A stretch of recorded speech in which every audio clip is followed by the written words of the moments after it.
Amigas y amigos, Abel Reynoso, un gusto en saludarlos. En el video anterior empezamos a hablar un poco de los crímenes cometidos por los estados, y uno de los más comunes es el crimen de genocidio, y que hablábamos generalmente son cometidos bajo la idea de defender una ideología o defender una creencia, en el caso religioso. Hablábamos que en la historia de la humanidad tenemos muchísimos casos y vamos a través de la historia de la civilización en lo que encontramos grandes imperios invadiendo otros y básicamente masacrando a las poblaciones, hombres, mujeres y niños, no en combate, sino generalmente en la población civil. Pero ahora lo que quiero hablar es un poco más la otra, que es un poco más justificada supuestamente ante el ser humano, ¿verdad? Ante el hombre, que es los crímenes de guerra. O sea, las guerras generalmente se crean porque, primero que todo, es un buen negocio. O sea, le hablo con propiedad porque vivo en el país más guerrero del mundo. O sea, en algún momento, en alguno de mis videos, yo hice un comentario muy interesante que Estados Unidos, como potencia mundial, como imperio que es, como potencia mundial, tiene el presupuesto más grande del mundo, y esto lo pueden comparar ustedes si van, en lo que es estructura bélica.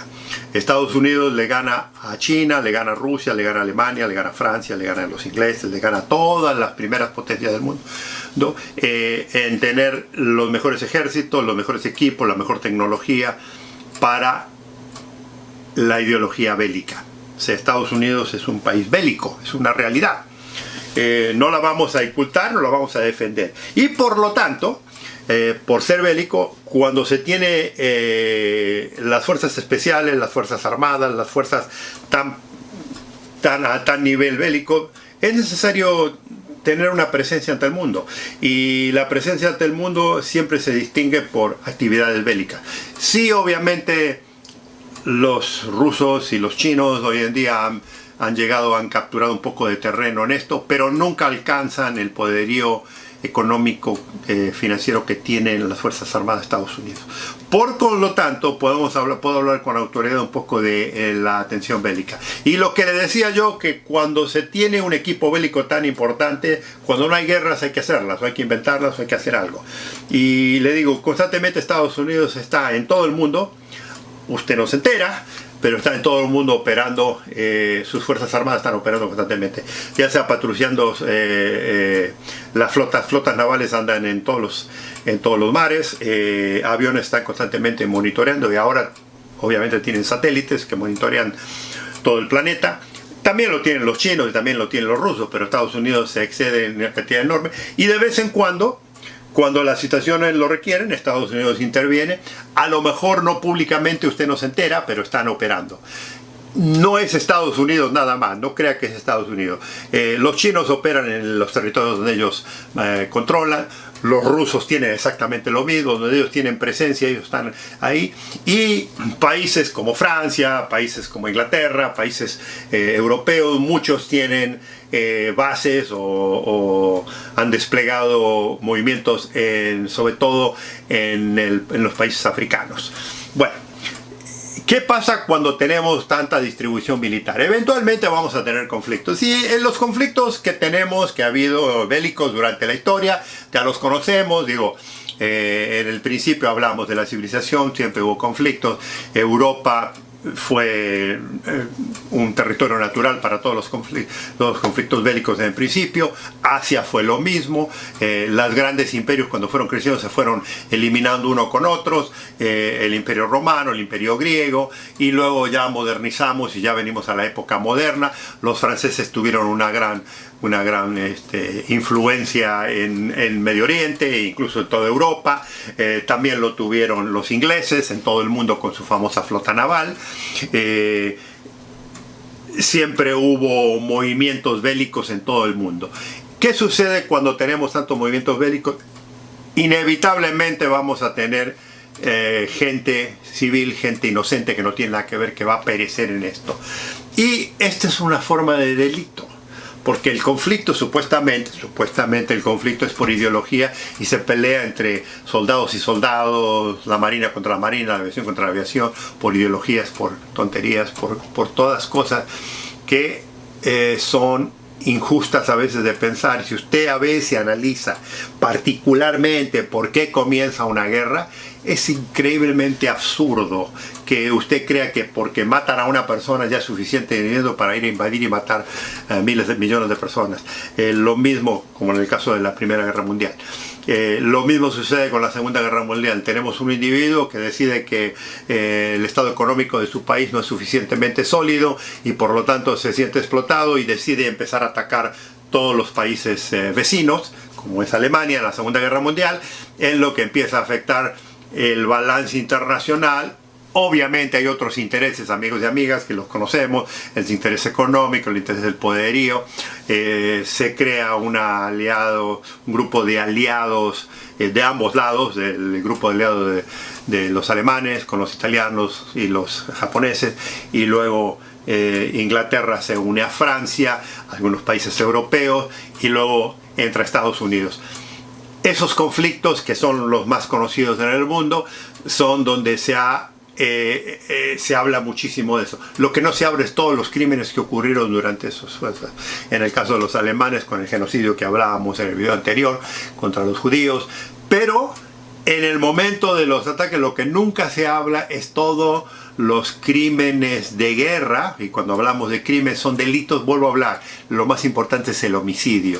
La cantidad de gente que se mató, que se eliminó durante el combate, cuando ya no eran combatientes, cuando las tropas se rendían y los fusilaban. Y esto ocurría de ambos lados, del lado de los alemanes y del lado de los aliados. A veces preferían no tomar prisioneros y eliminarlos a todos. Esta ideología se siguió cultivando y luego nos trasladamos a través de las distintas guerras. Después de la Segunda Guerra Mundial viene la Guerra de Corea. Vuelve a repetir, Estados Unidos invade Corea, hay un gran conflicto con Corea del Norte, hay una definición, se mete China, se mete Rusia, hay un conflicto y hay una gran cantidad de delitos que no se hablan. Entre esos están los famosos prisioneros de guerra, que si usted lo analiza, porque hay convenciones, ¿verdad? Cuando tenemos conflicto enseguida sale algún neutral que vamos a poner reglas. Las reglas no las respeta nadie, todo el mundo se queja de las reglas, pero nadie la Convención de Ginebra es la que supuestamente dicta las reglas del juego en la guerra. Pero cuando usted tiene soldados, 18 y 19 años, en el campo de batalla, ¿usted cree que van a andar acordándose de los reglamentos que supuestamente se escribió algún político, algún abogado? No, no sé. Entonces se cometen grandes hechos que nadie después los acusa, se olvida todo esto. Y estos homicidios, digamos, que pasaron, porque muchas veces eran gente civil, incluso le vuelvo a repetir, o sea, si usted lo quiere contar desde el punto de vista de su país que ganó el conflicto, obviamente va a haber muy buena excusa y muy buena información, pero cuéntelo también del lado de las víctimas que fallecieron en eso. ¿Cuánta gente murió, por ejemplo, en la Segunda Guerra Mundial en la resistencia francesa, por ejemplo, ¿no? En la resistencia europea? ¿Cuánta gente murió? ¿Cuánta gente murió por ejemplo, en Japón, cuando se tira la primera bomba atómica, en la que la mayoría de la gente que murió en el momento de la bomba atómica no eran combatientes, eran civiles? ¿Cuánta gente murió en Tokio antes de que se tirara la bomba atómica, cuando venían los grandes bombardeos de los aliados, particularmente Estados Unidos, en la que se quemaron miles y miles de casas y de habitaciones? Me explico, o sea, no quiero profundizar mucho más del detalle, pero durante la guerra, durante todas las guerras que han existido, incluso hasta las más modernas hoy en día, siempre muere gente inocente. Transfiramos la ideología de la guerra a las revoluciones, en la que nosotros en Latinoamérica somos expertos. Yo creo que nadie nos gana en revoluciones en todo el mundo, de una detrás de otra. Pueden ser los países asiáticos, sí, hubo una y otra vez, pero nosotros somos expertos en revolución. Y usted dígame la cantidad de gente que ha perecido en las revoluciones por ideologías estúpidas, por defender algo, por defender la famosa patria que tenemos. Cuando eran nuestros propios hermanos a los que estamos matando, cuando eran nuestros propios gente, nuestra propia sangre, porque ni siquiera estamos hablando ya de extranjeros. O sea, eso es lo que estoy hablando. Cuando hablo del conflicto bélico, no necesariamente siempre estoy hablando de guerras extranjeras y de todo eso, sino de conflictos internos. Y es muy difícil considerar la magnitud de este delito y no sentirse avasallado, porque es increíble cómo se defiende. Sin embargo, en los libros de historia nadie acusa a nadie, en los libros de historia todo mundo se esconde, y es más, si ustedes reconocen y ustedes saben cuánta gente ha perecido por ideologías políticas en nuestros países porque no estaban de acuerdo. ¿Y quiénes eran los que hacían ese trabajo? Los sistemas de las Fuerzas Armadas, los servicios militares. Y esa parte es una parte de la delincuencia que simplemente la quiero mencionar, y la quiero mencionar más que nada como, digamos, elemento para discusión, porque después vamos a hablar de, ya me voy a empezar a entremeter un poco en el delito más internacional, más financiero, digamos. La guerra, yo le dije, es un negocio para el que hace la guerra, pero no para el que está la víctima. La víctima nunca gana nada. El que está en la guerra, el que invade, generalmente hace muy buen dinero. Durante la guerra de Vietnam, por ejemplo, Estados Unidos, la economía estaba extraordinaria en los años 60, 70, porque estaban manufacturando millones y millones de armamento, de balas, de equipo. Lo mismo con todas las guerras. Uno de los negocios más grandes de guerra es el armamento, es el uso de las armas y el uso de material bélico, pero también hay que mantener toda esa gente. Entonces esos negocios, en el nombre de esos negocios, amigos y amigas, se han cometido grandes delitos en la historia en todo el mundo. Y le digo, aquí en Estados Unidos, que somos un país bélico, que somos un país controversial en ese sentido, en el que mucha gente por eso habla mal de Estados Unidos, odia a Estados Unidos y demás, es entendible, es entendible. O sea, no estamos defendiendo, lo vuelvo a repetir, hay que hablar con la verdad de todo. Porque yo estoy hablando de la ley, estoy hablando de la justicia, y eso es una injusticia. Matar seres humanos. Hay muchos individuos, hay muchos intelectuales aquí en Estados Unidos, incluso ha habido figuras políticas, figuras del deporte que rehusaron participar en guerras porque el argumento decía, ¿por qué yo voy a ir a combatir por mi país a un lugar donde ni sé lo que pasa, ni los conozco, ni nunca me hicieron nada a mí de daño? Sin embargo, yo estoy ahí invadiendo y matando gente de ese lugar sin tener la idea, sin conocer la gente y ideología. Y fíjese qué cosa curiosa, y aquí ya lo termino el argumento. Estas guerras se han acabado. Vietnam se acabó, la Segunda Guerra Mundial se acabó, muchos otros estados bélicos. Sin embargo, los ciudadanos, los soldados, muchos de los que sobrevivieron a los conflictos han regresado a esos lugares, y han encontrado una vez más la calidad humana de esas personas que alguna vez fueron sus enemigos. Fíjense que es una cosa curiosa. La calidad humana nunca se... Y estos eran soldados que combatieron esa misma gente. Lo mismo va a pasar eventualmente con el problema de Afganistán y de Irak. O sea, Afganistán se invade después del 9/11.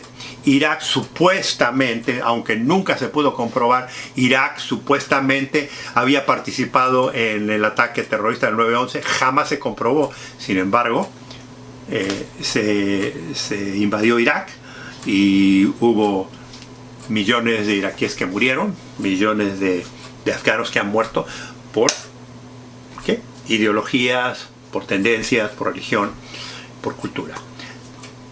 No somos tan ingenuos que no sabemos que también hay intereses muy importantes, porque si usted analiza los recursos naturales de esos dos países precisamente que les acabo de hablar, Irak y Afganistán, los recursos naturales son muy interesantes para las grandes potencias del mundo. Pero no estamos hablando de eso, simplemente se lo menciono para que vea que no somos tan ingenuos. Se lo menciono en el sentido de que a veces los estados cometen delitos de gran humanidad que afectan a millones de personas y no tienen nada que ver con el sistema judicial y policial, y no tienen nada que ver con eso, pero sí tienen consecuencias eventualmente. Y yo creo que muchas veces las hemos visto y las vamos a ver un poco más todavía en el continuo discurso de la vida. Amigos y amigas, los dejo aquí, pero la vamos a continuar en el próximo video. Los invito a que me sigan, los invito a que se inscriban y los invito a que nos veamos en el próximo video.